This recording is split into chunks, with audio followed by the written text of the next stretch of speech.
want to let you know we're live on YouTube. That's at Nougat Radio, and also live on Facebook. And my name is David Toulis, the mild mannered of and your new and talking about the issue of and the issue of life, because we are a free market. The idea of freedom implies movement, right? If you're in a free market and you're protected by the Constitution, you have the right of going from place A to place B. And I want you to think about this: that I'm not really operating on the margins of an issue there, but at the very center. The right of movement by car or truck or by motorbike is essential to life. And think about this. No right that you have: the right of free assembly, the right of the press, the right to worship God at place of your choosing and time of your choosing. These rights are the right of voting. Of course, voting is not a right; it's a privilege. These are things that belong to you, that are your property, and you can't exercise them. You can't live them out unless you're free to move. What if the state says, okay, you can't have all these other rights, but we're going to make sure that you don't have a right of movement. No movement that you make is outside of our authority. No movement that you make, even if you're going to church, even if you're going to the mosque, right? It can be done apart from our permission. And so we're going to create a system in law and enforce it by cops and deputies. And we're going to use that law, and we're going to pretend actually that the law is bigger than it is, broader than its language is. And we're going to make everybody our subject. Everybody is our subject all the time, because nothing can move without our permission. Yes, you may walk. We're going to let you walk. Yes, you may ride a bicycle. These are things that I heard in my own case against the state of Tennessee, which in the early 2000s forced the General Assembly to rewrite the statute for driver's license applications and the Social Security provision. I did not even know about it, didn't make a single phone call to any legislator to change the law, and they rewrote it to account for what I had to say about the right of conscience and the lack of an SSN, which I didn't have an SSN, and yet I was demanding from them, from the good people, as I understood it at the time, the right to a driver's license. I had a right to a driver's license, and Commissioner Green, who is now in the banking sector, did not have authority to deny it to me. He had no authority to deny it. He had no discretionary authority. He had ministerial duty to give me a driver's license, absent an SSN.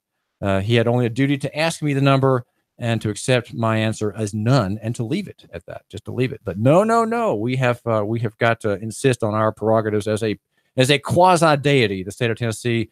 We're talking here about the deep state, which has necessarily a religious component to it. It operates in the area of religion and faith, and is in many ways, I would like to suggest, more akin to not a Romans 13 government that we hear about from Christians every now and then, but the Revelation 13 government. And that is, and so what are you talking about? And one reason I'm so discouraged about Christian people is they think that Romans 13 requires absolute submission to the authorities that are there because they are ordained of God. And yet, if you read Romans 13, the important passage, it is misrepresented by virtually every minister who says that it requires complicity with what effectively is a dragon state, a beast state. And the beginning of Revelation 13 is really remarkable, and it tells, in a way, it is a kind of an allegorical reference to the spread of maritime jurisdiction. And it says, "And I stood upon the sand of the sea and saw a beast rise up out of the sea, having 7 heads and 10 horns, and upon his horns 10 crowns, and upon his heads the name of blasphemy. And the beast which I saw was like unto a leopard." Well, there you have a picture of maritime jurisdiction. Here in our country, we have common law. We have common law rights which cannot be extinguished by any means, and we had in the 19th century common law government, and the state was limited to distant Washington state capitals were weak and had no real authority. Now, though, we have what's called commercial government, which rose since the progressive era began. The end of the era in the 1870s and 1880s, when there was a great deal of liberty in the marketplace, we had the rise of the permitting state, the licensing state, the commercial state, where the state is effectively the main partner in every enterprise, aka fascism. Right? Mussolini and Hitler did not develop that first. It was developed under Napoleon, the rise of the administrative state, and also in the American progressive system and the rise of positivist law. Now, I know that sounds complicated, and I'm not going to try to explain that, but we have a system where common law has been, in many respects, replaced by statutory law, and the fact that we have an extortion statute that makes the provisions that it does is a pit and a trap and a minefield. It creates a legal minefield. And guess what? Guess who is empowered by legal systems where you have no clarity and you have virtually anything that can be converted into a crime? You have the Tennessee extortion statute. It's void for vagueness, I would say. It is simply void for vagueness. But who uses that statute? What kind of people use vague law to harass political figures such as Tim Boyd?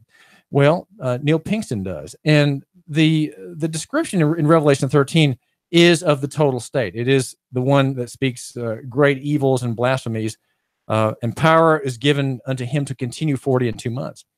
And he opened his mouth, it says, in again, Revelation 13:6, to blaspheme his name and his tabernacle and them that dwell in heaven. Now here it is again. And it was given unto him to make war with the saints and to overcome them, and power was given him over all kindreds and tongues and nations. This is commercial government. You know, it comes and goes. It fades. It strengthens and it wanes. And here we're in a waning period right now. Though we are at the acme. The acme was in 1945, I think, at the flash of the nuclear detonations over innocent civilian cities. That was the acme. And since that time, the process of decentralization has been gaining, even though Christendom has greatly weakened in that era, is strengthening itself very slowly. And all that dwell upon the earth shall worship him. Again, we're talking here about the administrative state, whose names are not written in the book of life of the Lamb slain from the foundation of the world. He that leadeth into captivity shall go into captivity. He that killeth the sword must be killed with the sword. Here is the patience and the faith of the saints. And I beheld another beast coming up out of the earth, and he had two horns like a lamb. And he exercises all the power of the first beast before him, and causeth the earth and them which dwell therein to worship the first beast, whose deadly wound is healed. And he doeth great works. And it says that he deceives all, and he had the power to give life unto the image of the beast, that the image of the beast should both speak and cause that as many as would not worship the image of the beast should be killed. Now, here we have a picture of the modern state. The modern state, for its great incompetency, has as its premise that you must submit, right? You must submit, and he causeth all, both small and great, rich and poor, free and bond, right, to receive a mark in their right hand or on their foreheads, and that no man might buy or sell save he that has the mark or the name of the beast or the number of his name. And that the idea of the enumeration of the people and the enumeration of newborns, for example, and the claim of jurisdiction over every activity, every transaction, it has to be reported somewhere, right? It has to be reported. It has to be, taxes have to be paid, permits have to be shown and proven. And in theory, this is the beastly state. And we have that today. We have that today. And who supports it? Well, conservatives support it, and many people who are Christians support it as well. And they are not supporting the alternative vision, which is in Romans 13. The alternative vision, which is of a judicial state, decentralized, and you might say weak. It's weak because it is passive. And the Romans 13 state is one that waits for a crime to be committed, or a wrong to be effected between two contracting parties, let's say, for there to be a dispute. And therefore, it waits to act. The modern state, what you could call the beastly state of Revelation 13, is one that's always active. It always intervenes. It's always stepping forth. It's writing laws. And here we have the extortion statute, which criminalizes a harmless phone call over a political matter, that Tim Boyd receives from Brent Lambert, his challenger. And Romans 13 says, let every soul be subject unto the higher powers, for there is no power but of God. The powers that be are ordained of God. Whosoever therefore resisteth the power, resisteth the ordinance of God, and they that resist shall receive to themselves damnation. Now, some people take that to mean that whatever we have is put there by God, and doubly importantly, is morally neutral. In other words, it's not evil. There's nothing we can do against it. We really can't condemn it. We really don't have much to say about it because it's outside the scope of God's authority. It's outside the scope. God put it there. It's outside the scope of review. Okay, we can't have biblical review of anything the EPA does, even though there is warrant for judicial review. There's no biblical review of it. There's no biblical review of the IRS or the police state, the surveillance state, the NSA, the military. These are outside the scope. And Romans 13, verse 3 says, for rulers are not a terror to good works, but to the evil. And here now we have a description that should pare away most of what we have in the modern progressive state. The Bible says, for rulers are not a terror to good works, but to the evil. Wilt thou then not be afraid of the power? Do that which is good, and thou shalt have praise of the same. For he is the minister of God to thee for good.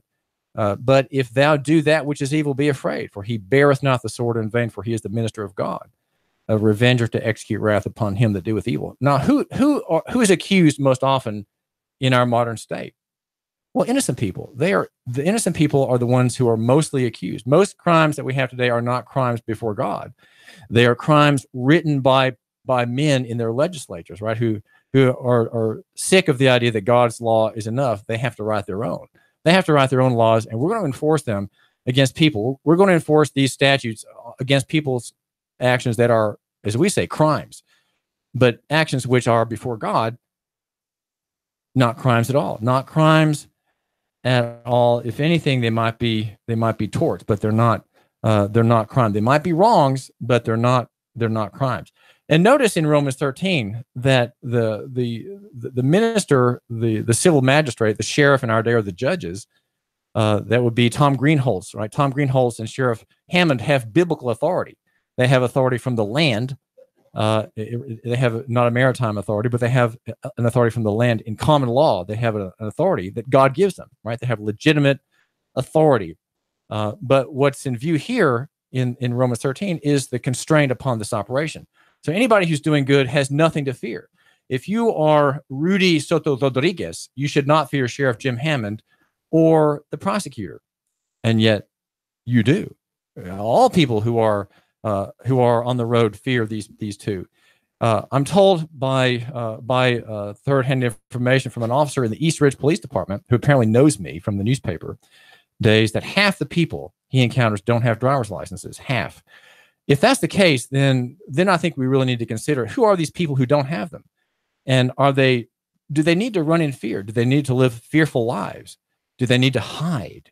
Do they need to play games with cops? Do they need to play dodge a cop? Is that what they need to do? Well, no, they're operating freely as a matter of right. They should understand their rights. They should be able to defend their rights. And that's what I write about a lot. If you go to Nuganomics.com, you'll find, I'd say, a wealth of literature on this question about the right of free travel and defending your rights, because I think that's important. I think Christian people first should be those defending the rights, not their own first, but the rights of the weak, the poor, the alien, and the widow and the orphan. Those are the categories of people that the Holy Book, the Bible that I'm holding here for you to see on YouTube and on Facebook, this book that ministers hold on Sunday, right? Ministers hold this book on Sunday, though they don't preach from it at all on these points. And yet it's there to read for yourself. We have the Romans 13 state, the state which does nothing to make any innocent person fearful. Any non-criminal citizen should have nothing to fear from the state, from the judge, from government. And yet today, because we have the active executive state and we have positivist law in the details, in the tens of thousands, the millions of words, that would be the Tennessee Code annotated. Because we have this system of this man-made system that replaces the one God ordains, we have many, many tyrannies. And because we're not properly taught in church. We don't even see these things as tyrannies. We just view them as neutral. The idea that we have a police state that rakes in 10 people every Sunday under traffic charges who are not even involved in transportation, and that we don't care about that. That's bad. That's because we're ill-taught. We don't have the sense of indignation. We don't have the sense of God's prerogatives that would make us angry, that would make us furious, if you will, about these abuses that we face too, right? You face the same abuses as the poor people do, only they can't fight back. They don't have the means to fight back. So what do? They go into the plea bargain mill, which is the public defender's office, and they plead guilty. And then they have forever a blot on their records. Do you know that God forgives? And in human society, if we don't have prisons and we don't have the modern state, the modern administrative state, people who commit crimes, they make personal restitution, and then it's forgiven and forgotten. There's no permanent record anywhere that person stole from another. There's no record. That's because it's personal and private. Restitution is ordered by a judge. It could be a personal slavery. It could be a financial reward that the victim and the offender agree on, a payment of that reward. And when it's done, it's done. When you have a state, the eternal vigilant state, guess what? The state never sleeps. Everything is on record. And so if you're a man who pleads guilty in this plea bargain mill because you're poor and you can't afford a lawyer and you don't know how to defend yourself, you have a record that lasts until you're dead, until you are moldering in the grave. Your name will have a blot on it, readily available to anybody online. Why? Because the state never sleeps. The state is always watching. The humanistic, self-serving, phony deity of a state that we have today, served by Neil Pinkston and many other people, served by Governor Bill Haslam. That state doesn't sleep. And if you so much as fart, and it's in an illegal way, there's going to be a record of that, and and it will show that you pleaded guilty to that fart, and that you, my listener, are a bad person. And anybody who's going to hire you in the future will look up and say, "Oh, that man had a little bit of a gas problem that day, and he offended somebody, and he offended a police officer who arrested him and charged that person with resisting, and that's how that fart ended up on the record." And the state doesn't sleep. And so you will be forever with that mark on you, because the state is always there. The state is your security. The state is your God, and he does not forgive, and he does not forget. I'd much rather have a common law society, and that's what we have in view here on the David Tulis Show. Local economy and the free markets in Chattanooga and beyond, live on Facebook, 92.7 FM and 95.3 HD4, high definition digital 4. Brought to you by yournews.com. Do go to yournews.com and see the use of two letters, M and F, that fall from the lips of a deputy, a fine deputy, Dale Weiner, in Bradley County, serving Sheriff Eric Watson. Should he be fired, or should he be given a promotion for corralling this man with the camera running, trying to make a record of an illegal arrest? This is David Tulis. Now I've got some important messages for you, very important. Please listen. Nuga Radio.